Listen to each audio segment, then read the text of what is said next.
If you go back in your life and you change the choices of certain things that you may have done, how would your life have been today? Allah knows it already. So that's the reason why at times you want things so desperately, but Allah does not give them to you, because He knows that this is not good for your future. Just ask Allah, oh Allah, if it is good for me, give it to me. If it is not good for me, do not give it to me.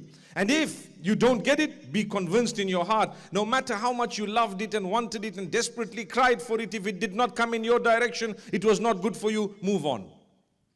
Life is too short. Life is too short. The longest, 100 years perhaps, would still be too short in the eyes of Allah. It's just a speck and a dot. How many have lived 100 years? There were quite a few. There are some whom we might know right now who've lived 100 years or who are still living. It's actually just a droplet.